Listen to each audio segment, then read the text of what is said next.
Okay, so to find the inverse of a matrix when you're just given the 1, instead of having to prove it, you use the identity in your row operations. So you put your matrix next to the identity of its size, and you use your row operations to slowly turn your original matrix into the identity, which will change the original identity matrix into your inverse matrix. Anything you do on the left side, you have to do on the right side. So if you need to take, for example, row 2 minus 4 row 1s to cancel out a 4 here, you have to do that same thing on the right side to the identity in order to get it to move. So basically, it's in the same row, so stuff has to happen to it. So if I wanted to find the inverse of 2, 4, 1, negative 1, I have to start it by putting it up against the identity, which is 1, 0, 0, 1. Again, my goal is to turn it into the identity, so the first thing I do when these are operations is turn the top left number into a 1. So I take row 1 and I divide it by 2.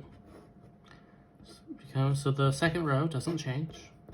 The first row becomes 1, 2, and now 1/2, 0. Then I need to fix the rest of the column, so I need to take row 2 and subtract row 1. Let's turn that one into a 0. So of course, the first row is not going to change. But the second row, 1 minus 1 is 0. Negative 1 minus 2 is negative 3. 0 minus 1/2 is negative 1/2. 1 minus 0 is 1. Okay, so I fixed the first column. Now my next goal is to fix the second column. I need to turn this into a 1, so take now row 2 and divide it by negative 3. So first row, still not changing again.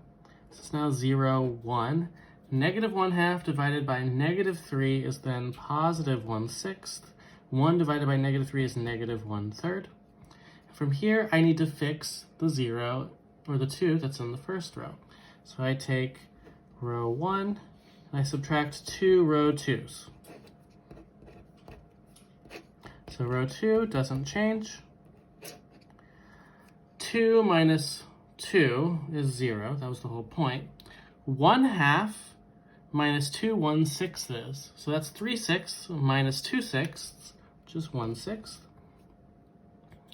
0 minus 2 negative 1/3. So 0 minus negative 2/3, or 0 plus 2/3, which is 2/3.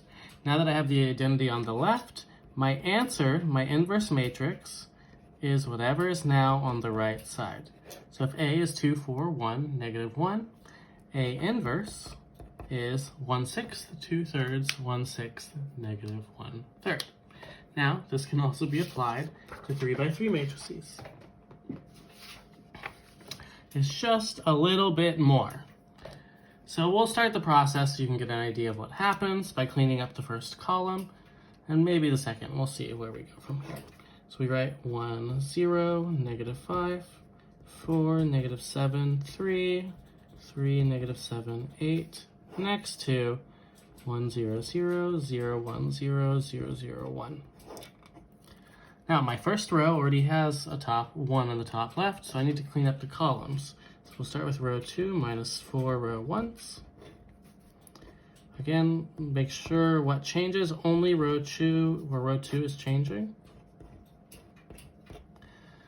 4 minus 4 is 0.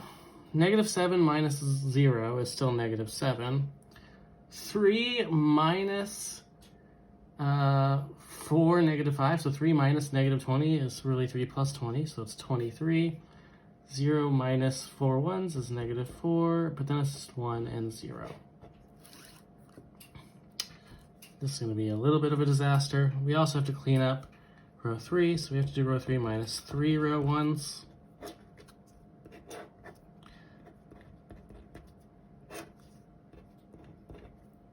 0, negative 7, 23, negative 4, 1, 0. Those didn't change. This last one, 3 minus 3 is 0.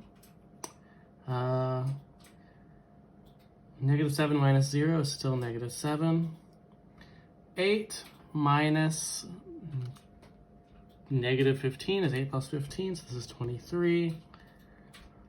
0 minus 3 ones is negative 3.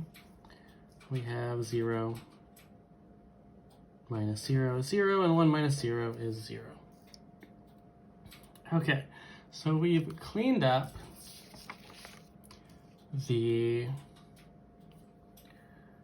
first column. So from here, now we start at the second column and see what happens. So I have to clean up the second column, I have to start here. So I need to take row 2 and divide it by negative 7. Row 1 doesn't change. Row 3 doesn't change. This is now 0, 1, negative 23 sevenths.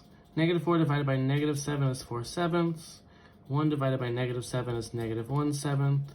And then 0. The 0 is already fixed in the top row.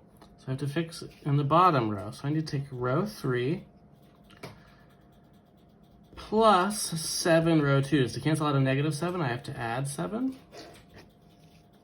So 1, 0, negative 5, 1, 0, 0, 0, 1, negative 23 sevenths, 4 sevenths, negative 1 seventh, 0. Okay, so 0 plus 0 is 0. Negative 7 plus 7 is 0. 23 plus negative 23 is 0. Okay, on the right side, negative 3 plus 4 is 1. 0 plus negative 1 is negative 1. 1 plus 0 is 1. Okay, so we cleaned up the second column. Now what do we see here? Well, it looks like in the process of cleaning this up, we cancel out an entire column. So how would I possibly turn this 0 into a 1? I couldn't turn it into a 1. So what do I do now? If you ever zero out a column, this means you are done with this process and that there is no inverse. Not every matrix will have an inverse, but the process would have just continued for the last column here, and we would have had the inverse on the right side. But it can run into trouble, and we can talk more about a 3x3 in class if you want to see what the inverse of that looks like. But this process can be very long, so it's more than likely that if I have you find the inverse, it'll be on a 2x2. And that is all for 6.5.